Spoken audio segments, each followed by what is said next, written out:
Section 1. You will hear a conversation between a dental receptionist and a patient. First, you have some time to look at questions 1 to 3.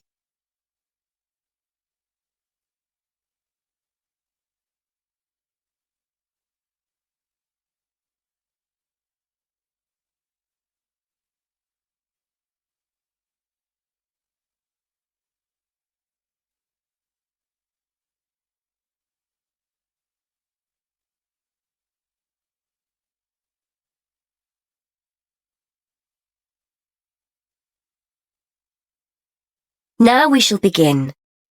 You should answer the questions as you listen, because you will not hear the recording a second time. Listen carefully and answer questions 1 to 3. Hello, Mr. Budley.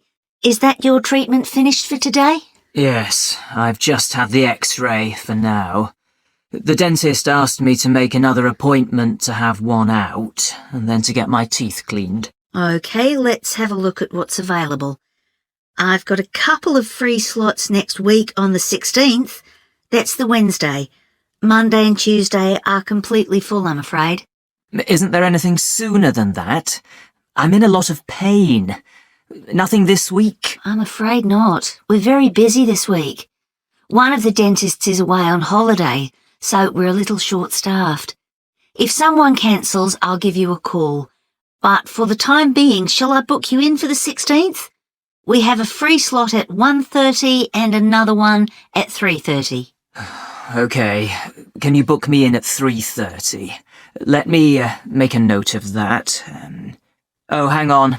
I can't make 3:30. I've got a meeting at 4 and I'll never get back in time. It'll have to be 1:30. Before you hear more of the conversation, you have some time to look at questions 4 to 6.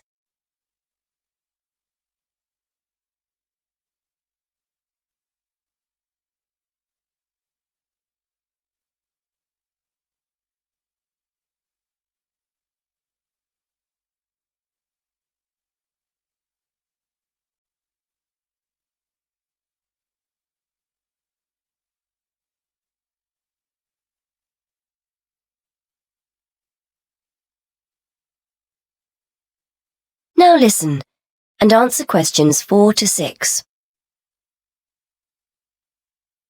Right, that's booked for you. Now, the extraction will be £90 and the X-ray is £20, so that's £110 altogether. How would you like to pay? Cash or cheque? I'm afraid we don't take cards.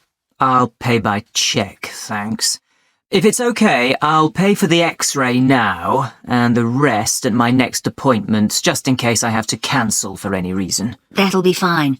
Just to let you know, we need at least 24 hours notice if you have to cancel, otherwise there's a £10 fee. So, the cheque, who shall I make it payable to? Sinclair Dental Surgeons. That's SINCLAIR.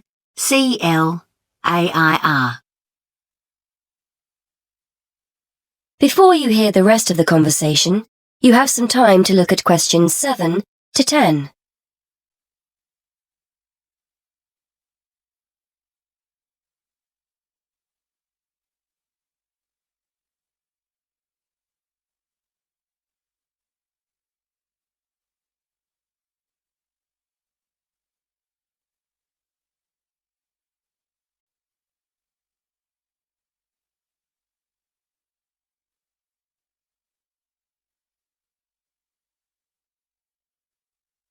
Now listen and answer questions 7 to 10. While I'm here, I was wondering whether you had any information about dental insurance. I think my teeth are beginning to show signs of age, and I might need a lot more treatment. There's a company we work with. Here's one of their leaflets. Their prices are very competitive, and the cover they offer is similar to that of most other companies. They pay up to £650 a year for dental treatment, and you can add your wife and children to the plan whenever you want with their family cover plan. This gives you a generous discount compared to individual plans. Thanks. It looks interesting. And they offer interest-free monthly payments too. There's a telephone number you can call for more information. Thanks. I'll take it home and have a closer read. Will I be able to claim for the treatment I'm having now? Any treatment you have after your membership starts will be covered. So if you're quick, you might get the cost of work next week covered. Thanks again. Well, I'll see you next week then. That is the end of section 1. You now have half a minute to check your answers.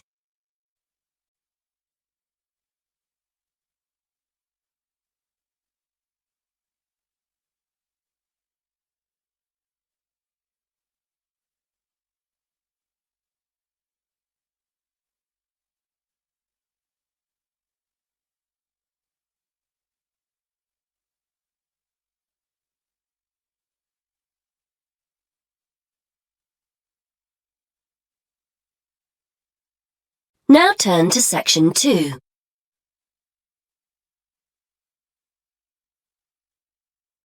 Section 2. You will hear a presenter on a radio show. The presenter is talking to the organizer of an arts festival. First, you have some time to look at question 11.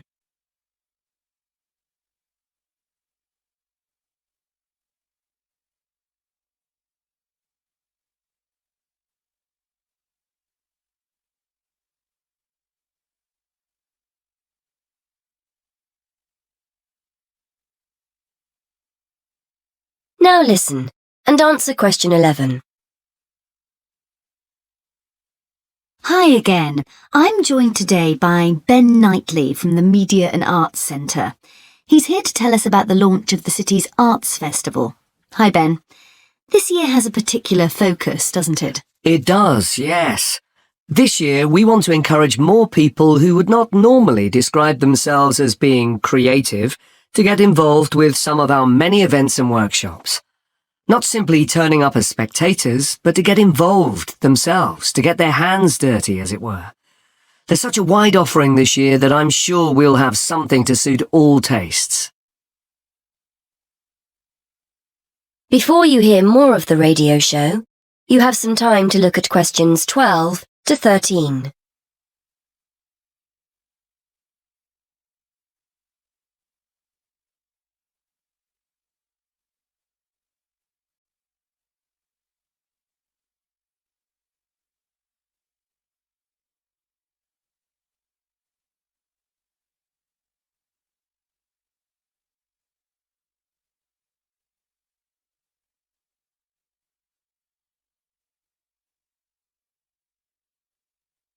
Now listen and answer questions 12 to 13.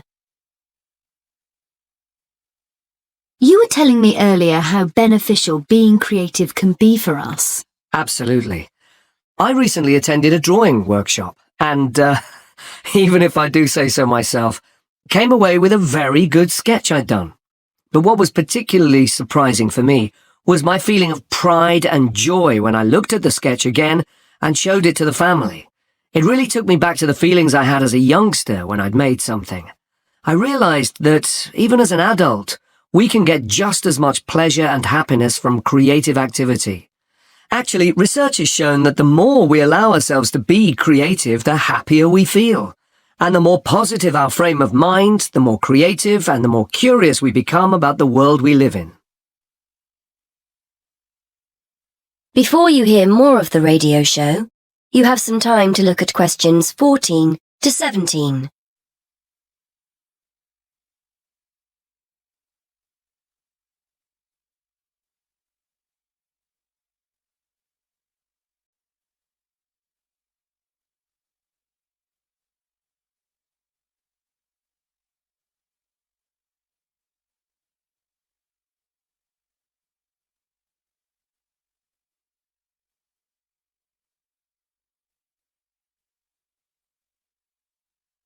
Now listen and answer questions 14 to 17. Well, you've certainly persuaded me. So what kind of events can we look forward to? We want to try and include as wide a range of people as possible this year, from people already involved in the creative arts through to elderly people, who haven't been creative in years. So, for example, we're inviting people in the creative industries who occasionally suffer from writer's block to join us on one of our creative walks. Walking has been proved to aid creative thinking, and we're running a series of walks during the spring and summer around some of the many beauty spots in and around the city. Then there's our knitting program. We're working with schools in the area to invite grandparents in to teach kids how to knit. It's a great opportunity to bridge the generation gap and rekindle that interest in knitting you may have forgotten about. We also aim to inspire and support people without jobs through a series of free courses, starting with creative writing workshops. These courses will give them an insight into the basic ingredients of a good short story and help participants get their ideas into shape. And for anyone out there who is looking for the chance to explore their creative side, come along to our printmaking workshops. You'll have the chance to study some fantastic prints by local artists, explore different print processes, and take home a print of your own to hang on a wall. Before you hear the rest of the radio show, you have some time to look at questions 18 to 20.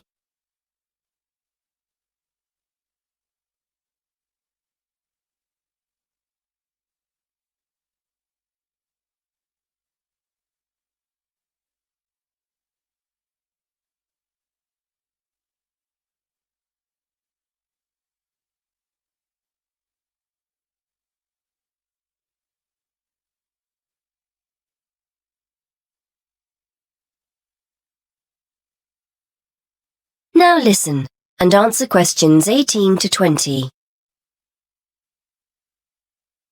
Excellent. So how do we go about getting involved?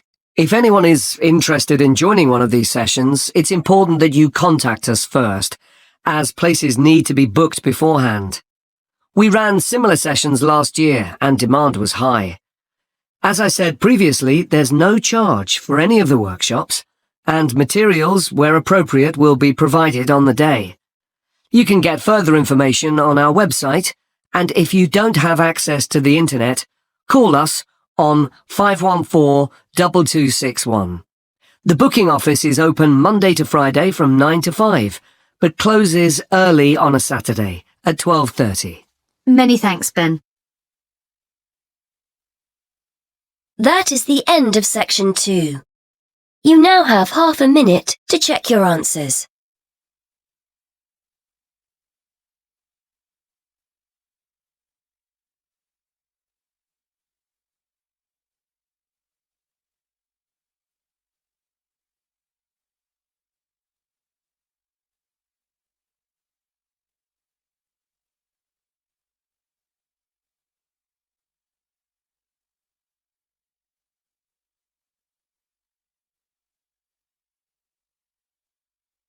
Now turn to section 3.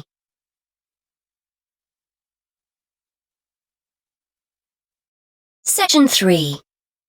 You will hear a conversation between two university students about transferring to a different course. First, you have some time to look at questions 21 to 23.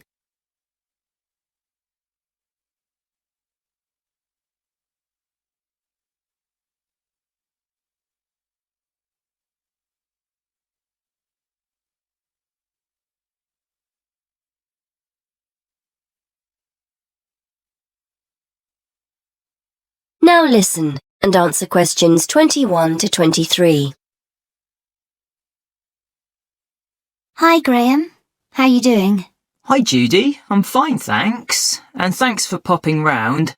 I was hoping I could pick your brains about transferring to another course. Yes, I remember you saying you wanted to do something else. Are you planning on staying here, or are you looking to go to a different university? No, I'm happy to stay here. I just feel I need to do something else. How did you go about your transfer? You did History of Art originally, didn't you? That was the course I initially wanted to transfer to. I'd studied art at college and wanted to continue, but my parents persuaded me that English would be more useful, so I took their advice. But I really didn't enjoy it and tried to transfer to History of Art, but the course was full. Anyway, I spoke with the course tutors and they told me about the fine art programme. They thought I had the talent to do it, so that was that. Before you hear more of the conversation, you have some time to look at questions 24 to 26.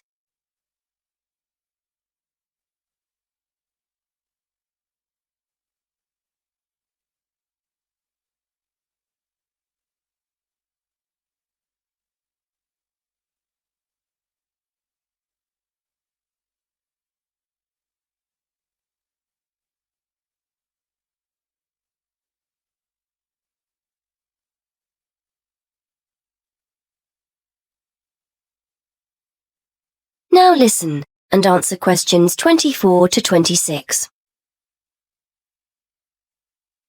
I see. How did your parents take the news? They were okay about it, really.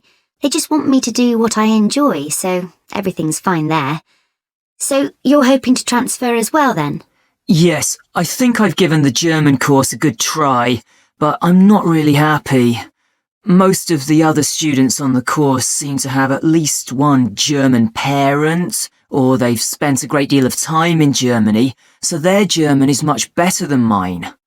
We get huge novels to read, and I'm still struggling with the first chapter while they're already finished and writing their assignments. I thought about doing a combined degree, German with another course, as the workload would be less, but in the end, I feel a complete change would be best.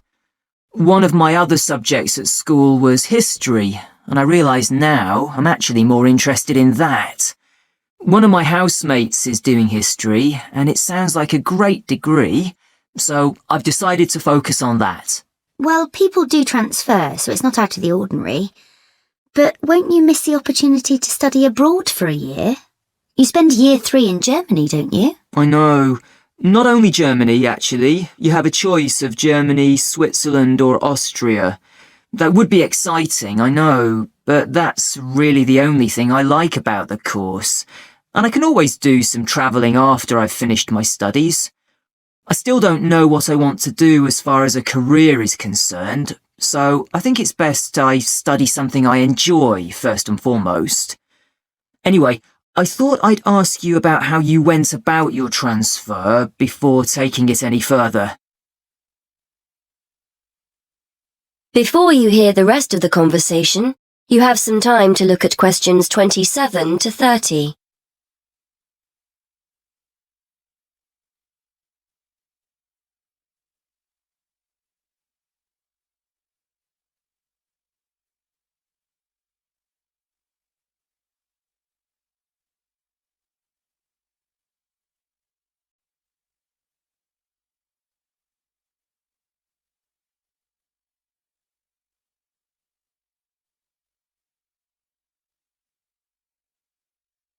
Now listen and answer questions 27 to 30. Well, the first thing you have to do is make sure you're clear in your own mind why you want to transfer. You'll need to persuade people that it's a good idea, so get your arguments clear. Then, I'm sure you've already done this, but check what the entry requirements are for history and whether you've got the necessary qualifications. They might be more flexible now you're actually here, but you need to show them you'd be able to keep up with your studies.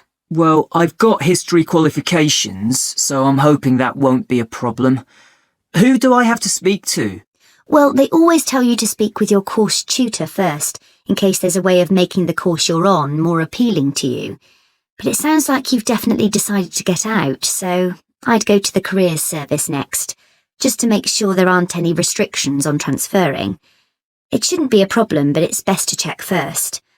And then there's your funding. I'm no expert, but I would imagine this won't be a problem. German's a 4-year course and history is 3, so you could just start from year 1 next September.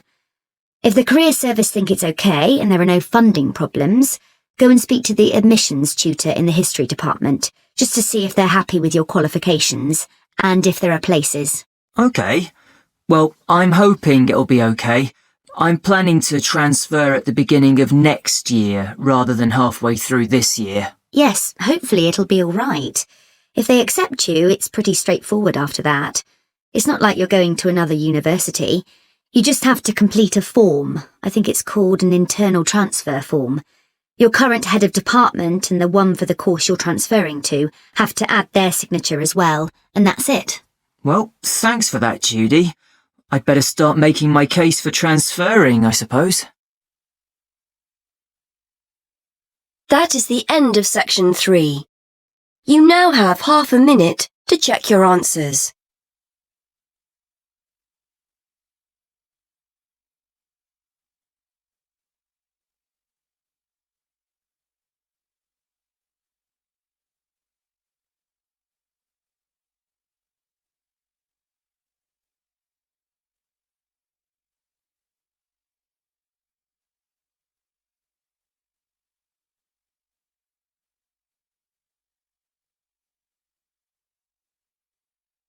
Now turn to section 4.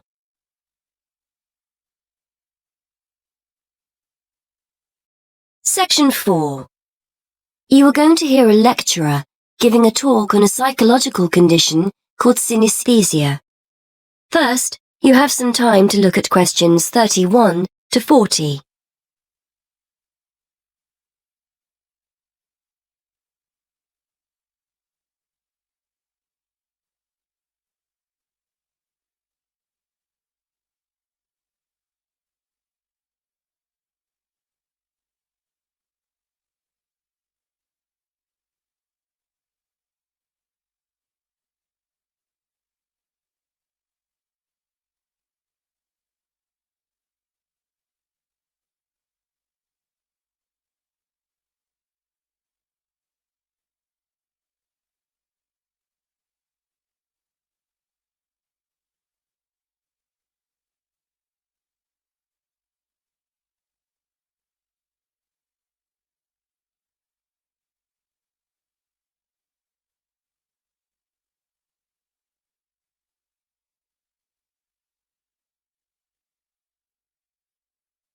Now listen and answer questions 31 to 40. Today we're going to look at a fascinating condition that challenges the idea that we all see and experience the world around us in a similar way. For example, what do you see when I mention a day of the week or a month? What colour is the letter A or the number 10? If you often find yourself having more than the normal sense sensations, you too could have a condition known as synesthesia. Synesthesia is a harmless but fascinating condition which is often described by psychologists as the joining of the senses. We normally experience our senses individually, so we see a colour or hear a word, whereas people with synesthesia will find 2 or more senses being stimulated at the same time by a single stimulus. Some people will see or feel a colour when they hear a sound. Others will experience a taste or smell when another sense is stimulated. This happens automatically. The sensation can't be managed. People often go through life unaware that they have the condition. A common response from individuals who learn for the first time that they have synesthesia is one of surprise to discover that other people don't experience the same thing. It's a normal part of life for them, and they will rarely describe the symptoms negatively. To estimate the numbers of people with synesthesia, one group of researchers sat people in front of a computer and showed them letters and numbers in black. Participants were asked to choose a colour for each character they saw. A small proportion of participants, namely those with synesthesia, consistently described the same characters as having the same colours.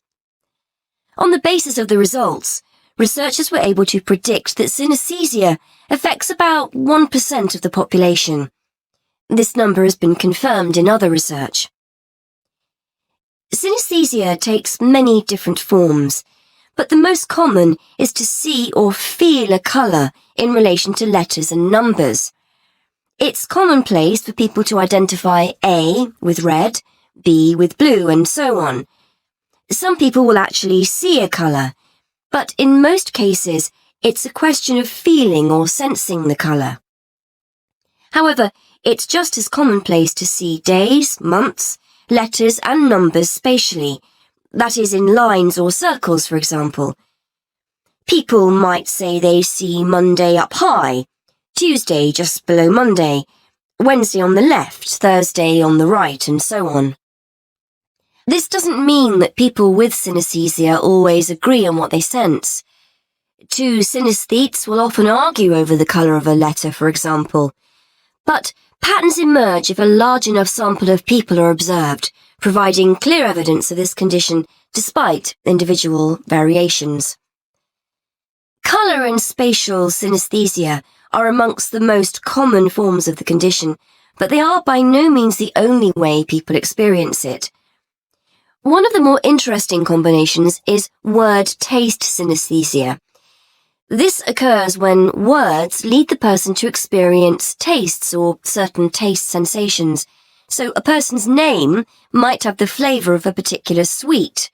Places might be associated with the taste of particular snacks.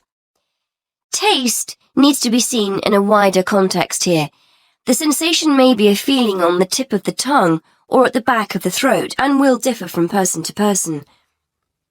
Some researchers believe we are all born with the condition and that it's most prevalent in our early years, but it then tends to become less noticeable as we enter childhood.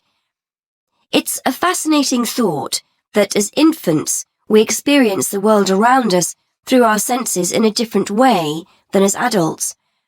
However, testing this hypothesis will be challenging, bearing in mind the difficulty of getting feedback from young infants. Research also points to the fact that synesthesia runs in families. In fact, as many as 40% of synesthetes, as they are called, know of someone in the family with a similar condition. This won't necessarily be a close family member, and the condition may be traceable back to previous generations or to an extended family member such as a cousin or uncle. There is evidence that synesthetes are often creative and will often have artistic hobbies or interests. Researchers think this is not necessarily because synesthesia makes them naturally more talented in this area, but the fact that they have multiple sensory experiences generates an interest in, for example, art or music. So that's synesthesia. Apart from its intrinsic interest, for psychologists it's a fascinating indication that we may all experience the world around us in different ways. Once upon a time, these findings would have been regarded as highly subjective, lacking evidence, and not of any scientific worth. However, we now have a much greater interest in how the brain helps us make sense of the world, and the study of synesthesia is one way for us to discover more about this. That is the end of section 4. You now have half a minute to check your answers.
Thanks for watching. Here are other 2 videos. You can watch them as well.